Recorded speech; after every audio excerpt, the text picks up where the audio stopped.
మట్టల ఆదివారము. మట్టల ఆదివారము అనగా ఇంగ్లీష్లో ఏమంటారు?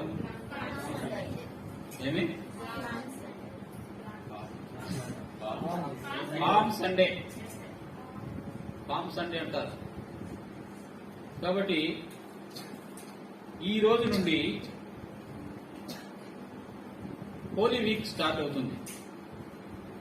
ఈ రోజు నుండి హోలీ వీక్, పరిశుద్ధ వారం, పరిశుద్ధ వారము స్టార్ట్ అవుతుంది.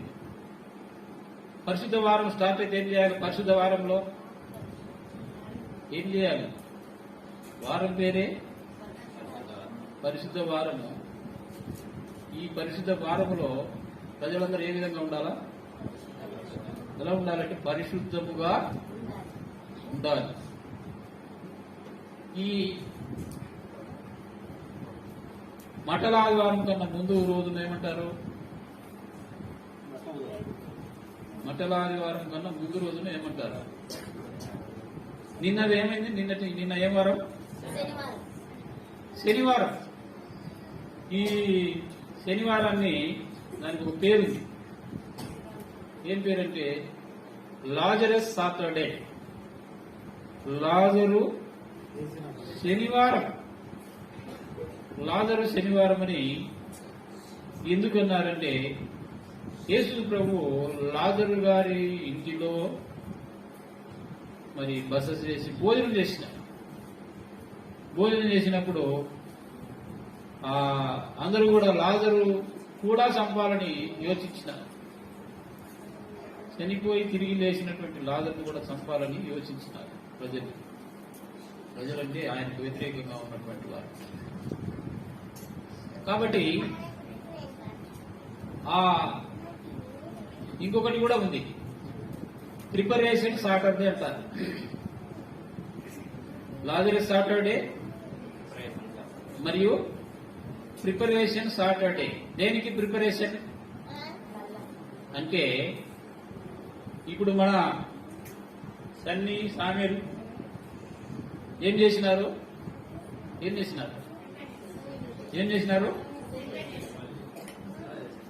సిలువ చేసినారు. ఈ మట్టలను నిన్ననే ప్రిపేర్ చేసుకోవాలి. సిలువలు చేసుకొని ఈరోజు తీసుకొని వచ్చి మందిరము చుట్టూరు తిరగాలి, ప్రొసెషన్ చేయాలి. కాబట్టి ఆ విధముగా ప్రిపరేషన్ సాటర్డే. ఈ ప్రిపరేషన్ అయిన తర్వాత ఈరోజు మట్టల ఆదివారంలో ప్రవేశించినటువంటి మనం ప్రిపరేషన్తో దేవుని మందిరం చుట్టూ తిరిగి ప్రొసెషన్ చేసుకుంటూ ఆయన సన్నిధిలో చేరాల్సి ఉన్నది. ఆ విధంగానే మనమందరం కూడా ఏం చేసినాము? దేవుని సన్నిధిలో చేరి వచ్చి ఉంటున్నాము. ప్రొసెషన్ తీసినాం, వచ్చినాము, ఆయన్ను ఆరాధించుకున్నాము. అయితే ఈ ఆదివారం, మట్టల ఆదివారానికి ఇంకా కొన్ని పేర్లు కూడా ఉన్నాయి. ప్యాషన్ సండే అంటారు. ఏం Sunday? Passion Sunday, passion week, holy week అని కూడా అంటారు. ఈ హోలీ వీక్, ప్యాషన్ వీక్, పరిశుద్ధ వారం, మట్టల ఆదివారము, తర్వాత పామ్ సండే, ప్యాషన్ సండే. దీన్నే మరి ఈ మనం మత్తయి సువార్తలో చూసినట్లయితే పొలములో నరికి తెచ్చిన చెట్ల కొమ్మలు గాడిద ముందు పరిచినారు కాబట్టి దీనికి బ్రాంచ్ సండే. ఏం పరిచినారని? కొమ్మలు పరిచినారని చెప్పేసి దీనికి బ్రాంచ్ సండే అని పెడుతూ వచ్చినారు. తర్వాత కొన్ని దేశాలలో దీన్ని ఏమంటారంటే యూ సండే. యూ సండే అంటే నీ సండే అని కాదు. YUWU అనేది it's a kind of palm tree. అది ఎవర్ గ్రీన్ ట్రీ. అది ఇప్పటికి కూడా పచ్చగా ఉంటుంది ఆ ట్రీ అనేది. ఈ యూ సండే అని అంటారు. తర్వాత ఏమంటారంటే పుషి విల్లో సండే అంటారు. పుషి విల్లో సండే, రష్యాలో దీన్ని కొంతమంది పుషి విల్లో సండే అని కూడా పిలుస్తారు. పుషి విల్లో అనేది ఒక tree, it's a kind of palm tree. ఈ పామ్ ట్రీ అనేది ఇవన్నీ కూడా మనం చూస్తే పామ్ ట్రీ. మన దేశంలో ఇవి ఉండవు. ఏముండవు? ఖర్జూరపు చెట్లు మన దేశంలో ఉండవు. ఎక్కడ ఉంటాయంటే అరబ్ కంట్రీలో ఎక్కువగా ఉంటాయి. కాబట్టి ఈ అరబ్ కంట్రీలో ఉన్నటువంటి ప్రపంచమంతా ఆయా దేశాలలో లేవు కాబట్టి ఆయా రకాలుగా ఈ కొమ్మలు వాడేవారు. ఆయా రకాలుగా ఈ కొమ్మలను వాడుతున్నారు కాబట్టి ఆయా పేర్లు ఈ సండేకు పెట్టుకుంటూ వచ్చినారు. కొన్ని ప్రాంతాలలో ఏం చేస్తారంటే పూలు చల్లుతారు. పూలు ఎప్పుడు చల్లుతారు చెప్పండి?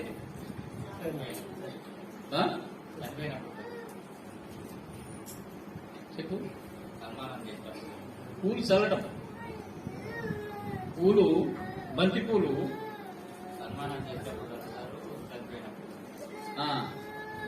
ఇప్పుడు ఒక వివిఐపిని మనం ఇన్వైట్ చేస్తున్నప్పుడు ఏం చేస్తారంటే అటువైపు ఇటువైపు కొంతమంది ఉంచి ఆయన వస్తున్నప్పుడు ఆ పూలు చల్లుతారు. కాబట్టి ఆ విధంగా పూలు కూడా కొన్ని ప్రాంతాలలో చల్లేవారు. ఇప్పుడు ఎన్ని అయినాయి చెప్పండి?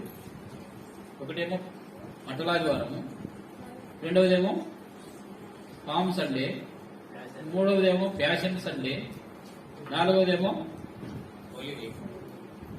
సండే, నాలుగవదేమో యూ సండే, తర్వాత ఐదవదేమో పుషి విల్లో సండే. ఇన్ని సండేలు ఉన్నాయి. ఒక్కరోజుకి ఎన్ని పేర్లు ఉన్నాయి చూసారా?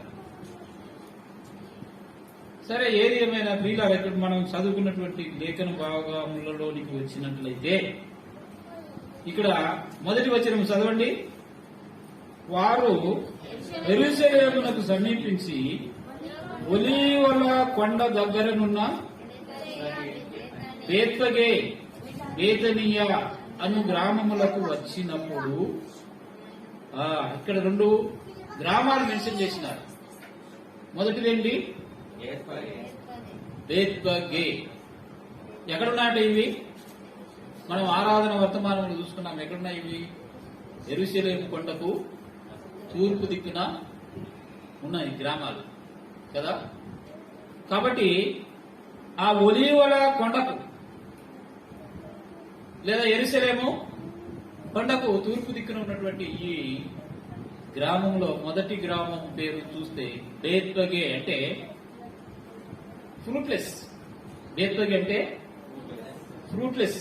ఫ్రూట్లెస్ అంటే పల్లింపని, పళ్ళమూలు పల్లింపనటువంటిది అని అర్థం.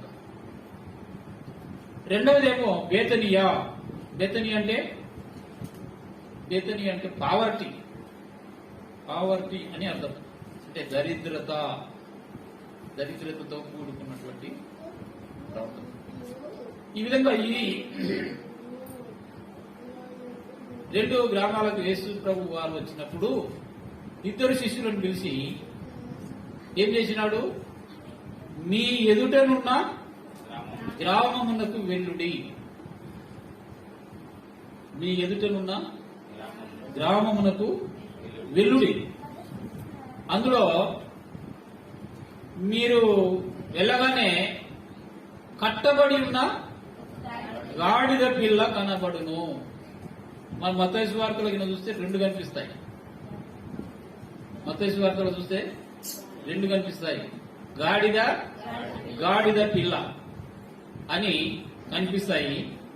మార్కు సువార్తలో గాడిద పిల్ల అని, లూకా సువార్తలో గాడిద పిల్ల అని, యోహాను సువార్తలో గాడిద పిల్ల అని రాయబడినది.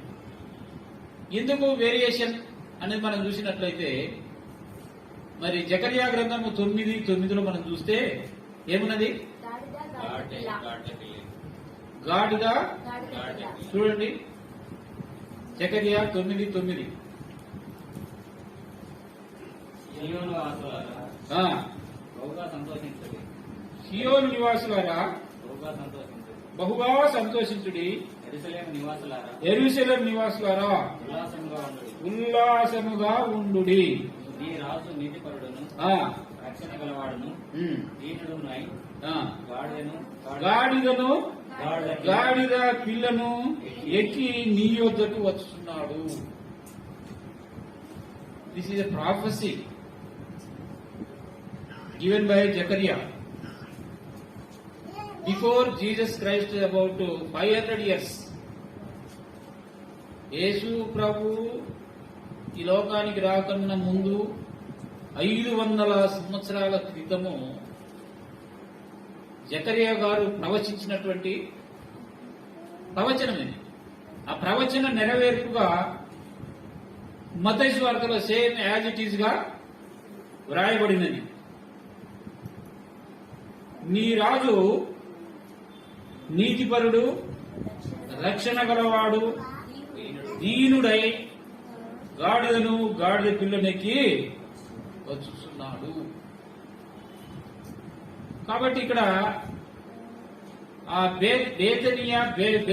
బేతనీయ గ్రామాలకు వెళ్ళినప్పుడు వారు ఆ గాడిదను తీసుకుని వచ్చారు. గాడిద పిల్లను తీసుకుని వచ్చి ఏం చేసినారు? బట్టలు పరిచినారు. దారి పొడుగున ఏం చేసిండ్రు? దారి పొడుగున కూడా ఉమ్, ఆ, ఆ. ఇక్కడ మనం చూస్తే ఆ గాడిద మీద ఎవరు కూర్చోలేదు. ఆ గాడిద మీద ఎవ్వరు కూర్చోలేదు. అది వాడబడలేదు. ఆ గాడిద ఇప్పటి వరకు వాడబడలేదు కనుక ఎవ్వరు వాడని గాడిద పిల్లను దేవుడు ఎంచుకున్నాడు. ఎందుకు గాడిదనే దేవుడు యేసుప్రభు ఎందుకు ఎంచుకోవాలి? గాడిదను ఎక్కి వస్తున్నాడు, గాడిద మీదనే ఎందుకు రావాలి? మనం చూసుకున్నాం అట్నే ఏలు పెట్టారా మన జకర్యా 9:9 ఏలు పెట్టారా? ఈ రాజు నీతిపరుడు. అంటే ఎవరు? రాజు. రాజు దేని మీద వస్తున్నాడు? గాడిద మీద వస్తున్నాడు. వాస్తవంగా యేసు ప్రభు ఎన్నోసార్లు యెరూషలేముకు వచ్చాడు. Jesus used to visit many times to Jerusalem by foot. ఎలా వచ్చాడట? కాలినడకన వచ్చాడు, నడుచుకుంటూ వచ్చాడు, ఎన్నోసార్లు వచ్చాడు. ఇప్పుడు ఈరోజు ఎలా వస్తున్నాడు? గాడిద మీద. ఇది ఒక ప్రత్యేకమైనటువంటి సిచ్యుయేషన్. ఇది ఒక స్పెషల్ కాంటెక్స్ట్. ఈ గాడిద మీద వస్తున్నాడు అంటే రాజు చూడండి, మన మొదటి రాజులు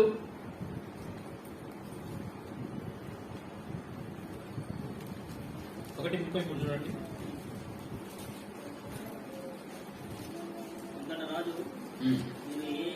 నీ ఏలిన వాడైన నా సేవకుని తీసుకుని పోయి నా కుమారుడైన సొలొమోనును నా కంచెల గాడిద మీద ఎక్కించి గీహోనుకు తీసుకుని పోయి యాజకుడైన సొదోకును ప్రవక్త అయిన నాతాను అక్కడ ఇశ్రాయేలు మీద రాజుగా అతని పట్టాభిషేకం చేసిన తర్వాత మీరు వాగ్దానాలను చేసి రాజైన సొలొమోను చిరంజీవంగా అని ప్రకటన చేయవాలి. ఇక్కడ మనం చూస్తే రాజు ఏ రాజు? సొలొమోను రాజు. ఏం చేస్తున్నాడట? అంతటా రాజు, మీరు మీ ఏలినవాడనైన నా సేవకులను పిలుచుకొని పోయి నా కుమారుడైన సొలొమోనును కంచరగాడిద మీద ఎక్కించి గిహోనులకు తీసుకుని పోయి, ఇక్కడ రాజును పట్టాభిషేకం చేయుట కొరకు దేని మీద తీసుకుపోతున్నారు? కాబట్టి రాజును గాడిదను ఎక్కించినారు, గాడిద మీద తీసుకొని పోతున్నారు, ఊరేగించుకుంటూ పోతున్నారు. కింద చూడండి, రాజైన సొలొమోను చిరంజీవి ఎగుగాక అని ప్రకటన చేయవలెను. కాబట్టి సొలొమోను రాజు గుర్రం మీద వస్తున్నాడు, పట్టాభిషేకం.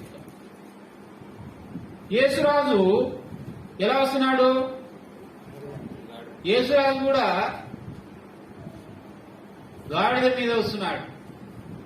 ఎక్కడికి వస్తున్నాడు? ఎక్కడికి వస్తున్నాడు? యెరూషలేమునకు వస్తున్నాడు. యెరూషలేమునకు వస్తున్నాడు. ఇంకొక రాజు కూడా చూడండి, మొదటి రాజుల 2వ రాజుల గ్రంథము 9:13 చూడండి. 2వ రాజులు 9వ అధ్యాయం 13 వచ్చిన.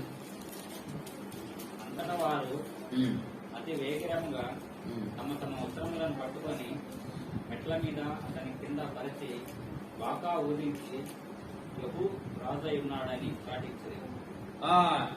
ఇక్కడ మనం చూస్తే యెహూ రాజు అయినప్పుడు అందరూ ఏం చేసినారు? తమ తమ బట్టలను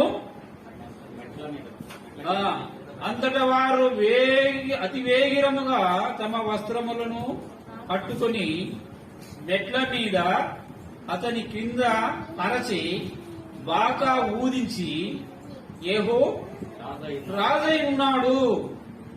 కనుక బట్టలు దేనికి? ఆహ్వానానికి. బట్టలు దేనికి?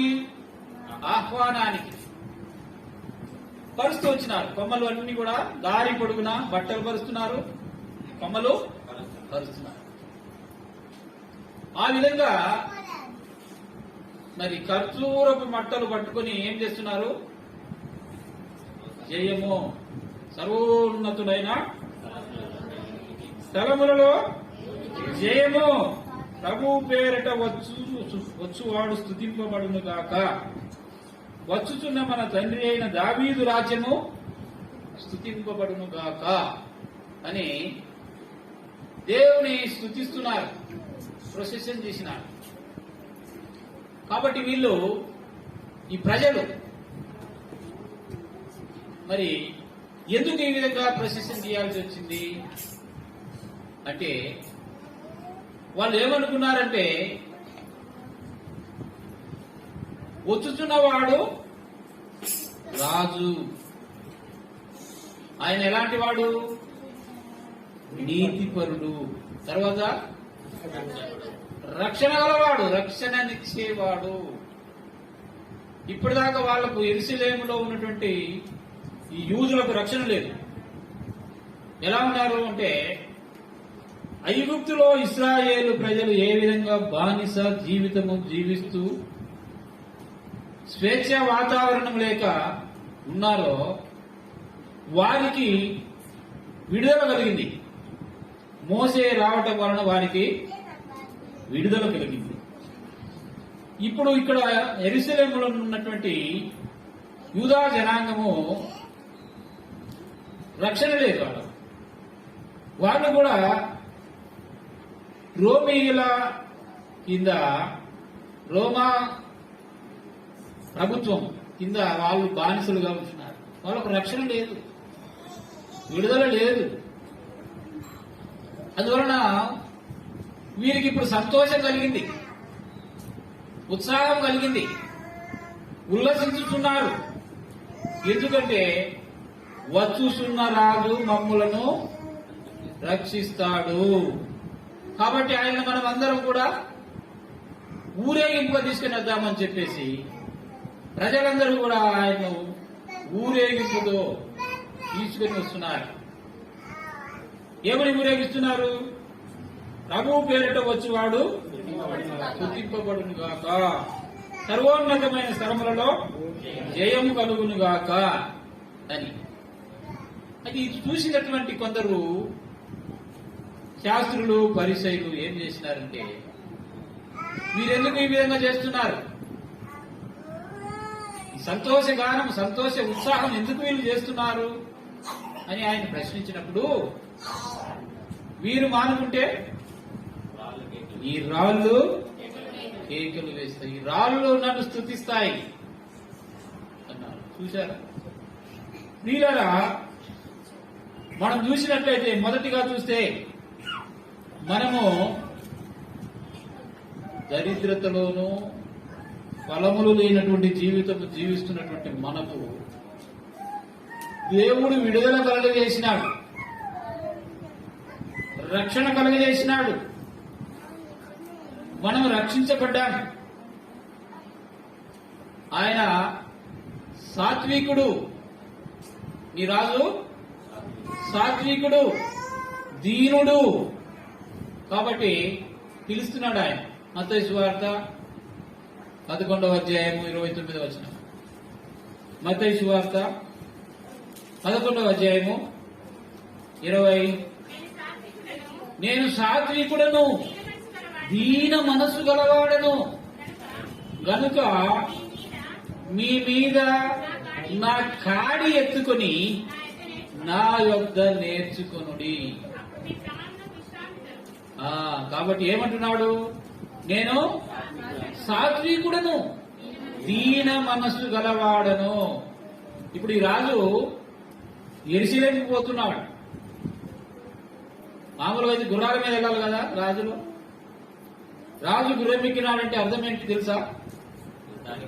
యుద్ధానికి వెళ్తున్నాడు. చూడండి ప్రకటన గ్రంథము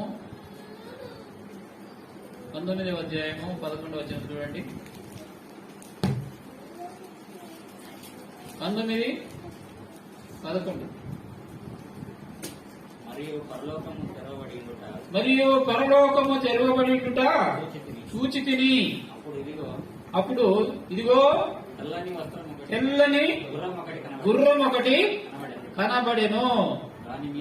దాని మీద కూర్చున్నవాడు నమ్మకమైన వాడును సత్యవంతుడును, ఆయన నీతిని బట్టి విమర్శన చేసు యుద్ధము జరిగించుచున్నాడు. గుర్రం ఎక్కిన వాడు ఏం చేస్తాడు? యుద్ధం చేస్తాడు. గాడిదెక్కిన వాడు ఏం చేస్తాడు?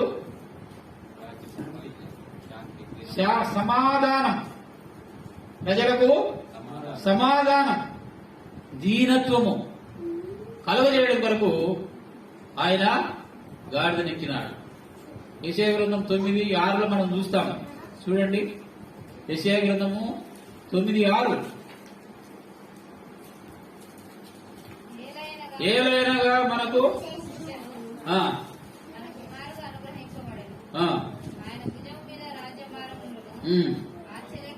ఆశ్చర్యకరుడును బలవంతుడైన దేవుడు, సమాధానకర్తయగు అధిపతి. కాబట్టి సమాధానముగా వెళ్తున్నాడు యెరూషలేముకు. ఈ రాజు గాడిద మీద కూర్చొని రక్షించడానికి, అదే సమయంలో ప్రజలకు సమాధానము కలుగజేయడానికి. ఇన్ని రోజులు సమాధానం లేదు, ప్రజలకు ఏం లేదు? సమాధానం లేదు, స్వేచ్ఛ వాతావరణము లేదు. కనుక ఈ రాజు వస్తున్నాడు, మాకు రక్షణ కలుగుతుంది. ఈ రాజు వస్తున్నాడు, మాకు సమాధానము కలుగుతుంది అని ప్రజలందరూ కూడా మరి ఆ యొక్క ఖర్జూరపు మట్టలు పట్టుకొని ఆయనను ఊరేగింపుగా యెరూషలేముకు తీసుకుని పోయినాడు.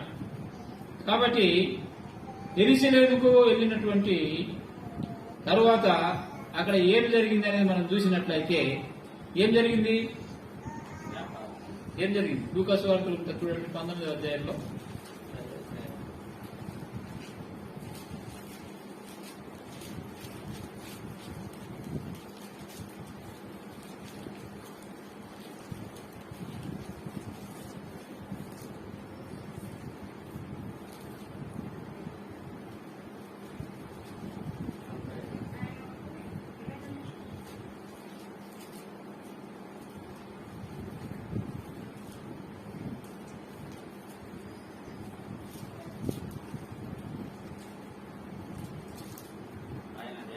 45 చూడండి. ఆయన దేవాలయంలో ప్రవేశించి ఆయన దేవాలయంలో ప్రవేశించి అందులో విక్రయం చేయవారితో నా మందిరము ప్రార్థన మందిరము అని వ్రాయబడి ఉన్నది. అయితే మీరు దానిని ఆ దొంగల గుహగా చేస్తారని చెప్పి వారిని వెళ్ళగొట్టనారంభించారు. కాబట్టి వారు అక్కడికి వెళ్ళిన తర్వాత ఏం జరిగింది? విక్రయములు క్రయ విక్రయాలు జరుగుతూ ఉన్నాయి. అదే మత్తయి సువార్త 21లో కూడా మనం చూస్తాం. మత్తయి సువార్త 21వ అధ్యాయంలో కూడా మనము చూస్తాం. యేసు దేవాలయంలో ప్రవేశించి క్రయ విక్రయములు చేయవారందరినీ వెళ్ళగొట్టి రూపలు మార్చు వారి బల్లలను దువ్వలము వారి పీఠములను పడదోసి నా మందిరము ప్రార్థనా మందిరం అని వ్రాయబడి ఉన్నదని. అయితే మీరు దాన్ని దొంగల గుహగా చేసేది వారన్నారు. కాబట్టి యెరూషలేముకు వెళ్ళినాడు. ప్రశస్తంగా ఊరేగింపుగా రాజు గాడిద మీద ప్రయాణమై వెళ్ళాడు. ఈ రాజు శాంతి సమాధానము ఇవ్వడానికి వెళ్ళినాడు. కాబట్టి ఈసారి వస్తే యుద్ధం తెల్ల గుర్రం ఎక్కి వస్తాడట. ఈసారి వస్తే ఏం చేస్తాడు? తెల్లని గుర్రం ఎక్కి యుద్ధం చేసుకుంటూ వస్తాడు. ఆ యుద్ధంలో ఎవరు కూడా గెలవలేదు. ఆ పరిస్థితిలో ఇప్పుడు యెరూషలేముకి వెళ్ళినాక ఏమంటున్నాడు అక్కడ చూడండి. దీంట్లోనే మార్కు సువార్త 11:15 చూడండి. వారు యెరూషలేముకు వచ్చినప్పుడు క్రయ విక్రయములు చేయు వారిని వెళ్ళగొట్టను ఆరంభించి రూకలు మార్చు వారి బల్లలను గువ్వలమ్మ వారి పీటలను పడద్రోసి దేవాలయము గుండా ఏ పాత్ర అయినను ఎవరిని తేనీయకుండెను. మరియు ఆయన బోధించు నా మందిరము సమస్తమైన అన్యజనులకు ప్రార్థన మందిరం అనబడును. కాబట్టి యెరూషలేముకు వచ్చినాడు. ఆయన ప్రొసెషన్ తీసుకుంటూ ఎక్కడికి వచ్చినాడు? యెరూషలేము దేవాలయంలోనికి వచ్చినాడు. అక్కడ ఏం కనపడదు ఆయనకు? దేవాలయంలో ఏం జరుగుతున్నది? క్రయ విక్రయాలు, బిజినెస్ జరుగుతుంది అక్కడ. వాస్తవంగా దేవాలయంలో ఏం జరగాలి? దేవుని సన్నిధిలో ఆరాధన జరగాలి. దేవాలయంలో ఆరాధన జరగాలి. మరి అక్కడ జరిగింది ఏంటి? అక్కడ రూకలు మార్చు వారి బల్లలు. రూకలు అంటే ఏంటి? కాయిన్స్. రూకలు మార్చు వారి బల్లలు. ఎందుకు రూకలు మార్చుతున్నారు? రూకలు ఎందుకు మారుస్తారు?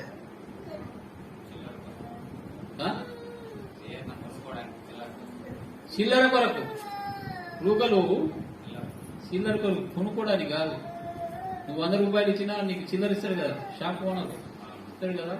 మరి వీళ్ళు రూకలు ఎందుకంటే ఆ రూకలు 100 రూపాయలు ఇస్తే కమిషన్ తీసుకుంటారు. 100కు ఎంతో 10 లేకపోతే 5 రూపాయలు తీసుకొని ఇచ్చేవారు. ఈ రూకలు ఏం చేస్తారంటే బయట క్యూ ఉంటుంది. మందిరం బయట ఏముంటది? అటువైపు ఇటువైపు ఏమి క్యూ ఉంటుంది? ఏమి క్యూ ఉంటుంది?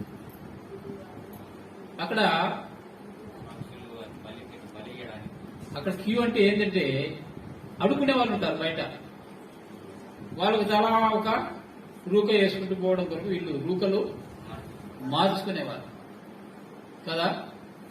ఆ విధంగా రూకలు. తర్వాత ఏముంది? గువ్వలమ్మ వారి పీటలు పడదోసి. గువ్వలు ఉంటున్నాయి. గువ్వలు ఎందుకుంటాయి? గువ్వలు బలి అర్పించడానికి కొనుక్కుంటారు కొంతమంది. అక్కడికి వచ్చినటువంటి వాళ్ళు కొనుక్కునేవాళ్ళు. ఆ గువ్వలు కొనుక్కునే వాళ్ళు కూడా అక్కడ వ్యాపారం చేస్తున్నారు. అయితే ఆయన ఏం చేసినాడంటే వీళ్ళందరినీ కూడా వెళ్ళగొట్టినాడు. అవన్నీ విసిరి పారేసినాడు. రూకలు మార్చే వాళ్ళను, గువ్వలు అమ్మే వాళ్ళని అందరినీ కూడా పడగొట్టి ఇది నా మందిరము. ఏమన్నాడు? నా మందిరము ఎవరికంట? సమస్తమైన అన్యజనులు. అందరికీ, సమస్తమైన అన్యజనులకు ప్రార్థన మందిరము అని వ్రాయబడలేదా? కాబట్టి ప్రియులరా, ఈ విధంగా మరి దేవాలయంలో ఈ రోజులలో కూడా కొన్ని దేవాలయాలలో ఇలాంటి వ్యాపారాలు నడుస్తుంటాయి. కొన్ని దేవాలయాలలో లేకపోతే కొన్ని మందిరాలలో ఏం చేస్తారంటే, ఏంటిది, కోడిగుడ్డు తీసుకొచ్చి వేలం వేస్తారు, కోళ్ళను తీసుకొచ్చి వేలం చేస్తారు, బెల్లం తీసుకొచ్చి చేస్తారు, చక్కెర లడ్డు తీసుకొస్తారు, ఎగబడి తీసుకుంటారు. ఎప్పుడు లడ్డు తినలే, ఎప్పుడు బెల్లం తినలే, ఎప్పుడు కోడిగుడ్డు చూడలే, ఎప్పుడు కోడిని చూడలే. కాబట్టి ఏం చేస్తారు? ఎగబడతారు. మరి ఆడికి వచ్చినప్పుడే ఎగబడతారు. ఇదంతా ఏమిటి? ఇలాంటిది జరుగుతుందనే, జరగకూడదు అన్న ఉద్దేశంతో యేసు ప్రభు వారందరినీ కూడా వెళ్ళగొట్టి నా మందిరము ప్రార్థన